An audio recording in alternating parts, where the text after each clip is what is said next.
Nice. Well, we are in part 2 of a super interesting and awesome topic. We're talking about playing something over something to create something, and that's coming up.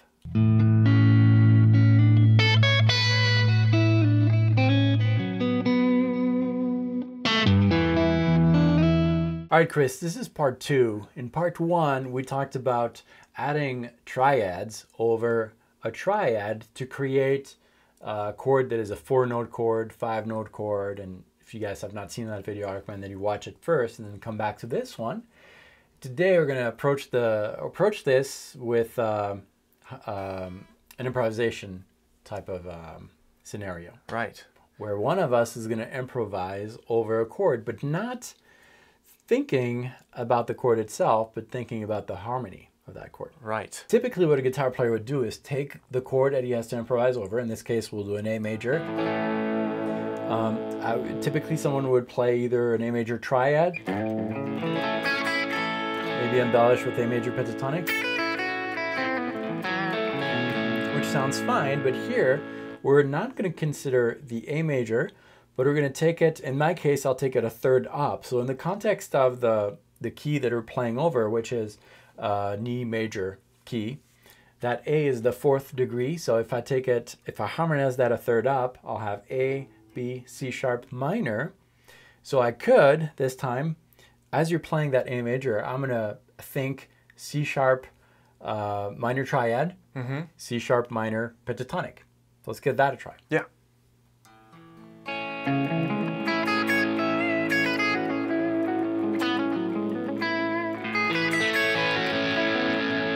Yeah, it sounds so cool. It sounds great. It sounds a lot more flavorful than the major pentatonic, which sounds great too. But going back and forth between the two, we need. Right. Yeah. Just a whole new world. And the same will be done when we go to fifths. Exactly. Yeah. It's all because all those chords, all those things like triads, scales, they're all extracted from the same common scale. And what we're doing here is, I think it's one of my favorite things to do when facing either a composition or improv, and that is placing creative limitations on what you're playing. And that creates inspiration.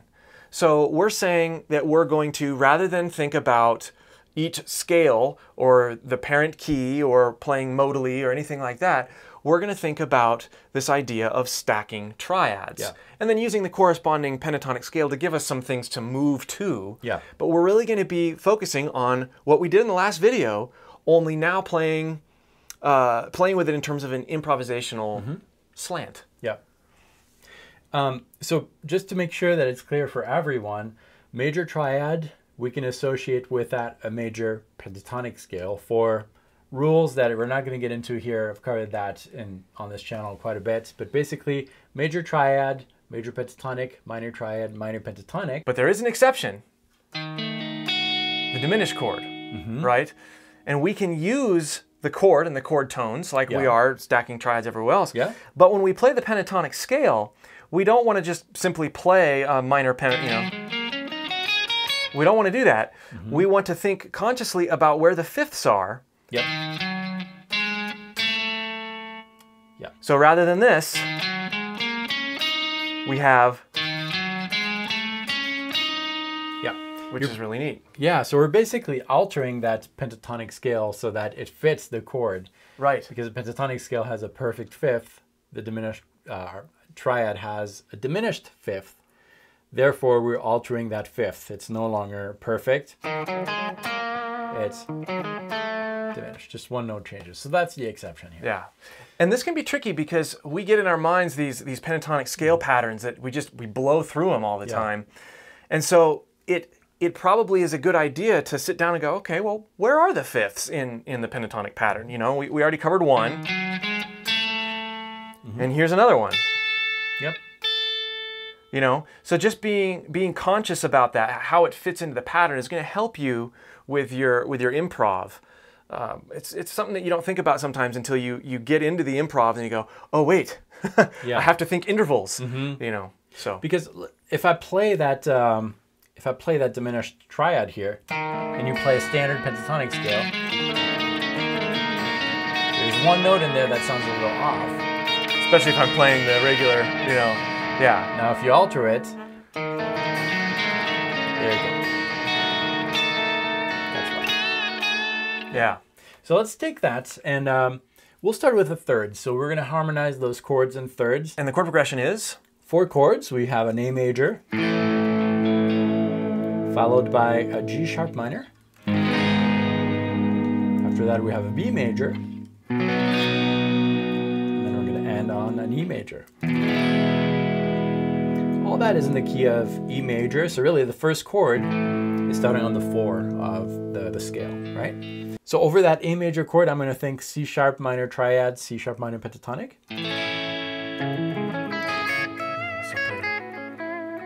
The next chord we have is a G sharp minor, and I'm going to think B major triad, B major pentatonic.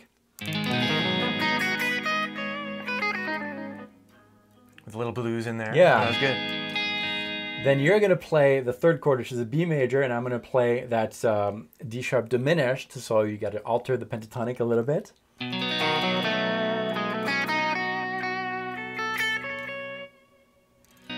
then we'll have an E major, and over that I'm going to play G sharp minor triad, minor pentatonic.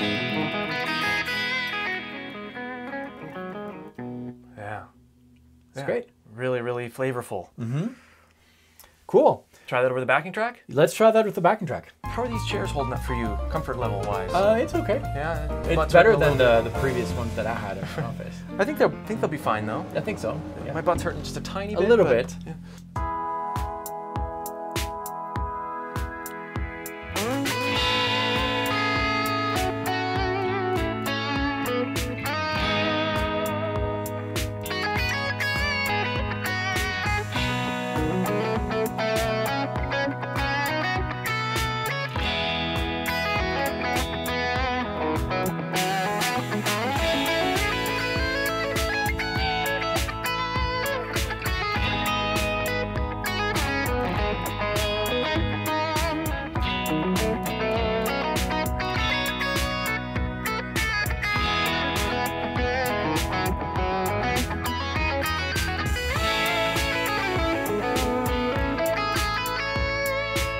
So that was using the third up. Why don't you demonstrate the fifth up? Sounds good.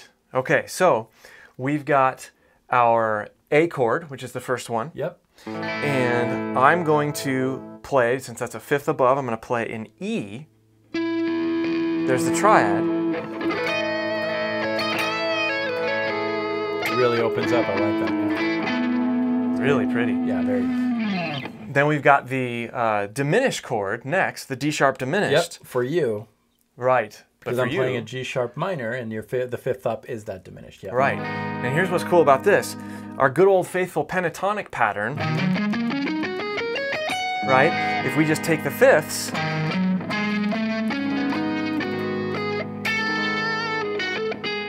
Yeah.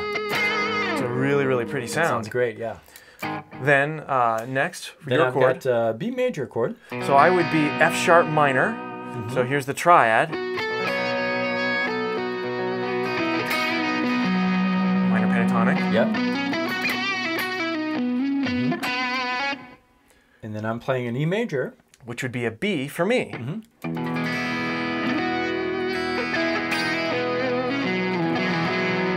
It sounds great. Yeah. Very melodic. Yeah. I like that. So yeah, so it's kind of a different way of thinking, more concentration, It is. but it really adds up some interesting flavors that are not necessarily in the standard traditional pentatonic scales. So you could do this with a buddy for an afternoon, or you could play chess for a long time, Yeah. and you'd have a similar mind-muddy stage afterward with the amount of thinking that it's like it's not like we're transposing, but it's a similar. It creates similar wrinkles in your brain, maybe. It does. You know, so. But the cool thing is that after doing that for a while, it's almost automatic. You just hear those sounds and you just go where you should go without over-analyzing things. Right. And a big part of that is ear training and getting familiar with, you know, this is just one mechanism to accentuate, in this case, like the ninth and the seventh. Yeah. once you start combining approaches, you know, it can be amazing. But if you recognize what those tones sound like, then you can sort of use any sort of mechanism to get there. But this one really helps you get there, for sure. It does. Shall we try it with the track? Let's do that, yeah. Okay.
That sounded great. Thanks. So that was a fifth up. Yep. And basically targeting notes that are in the scale, but notes that you may not have thought about if you were just following those chords with the pentatonic stuff. Right.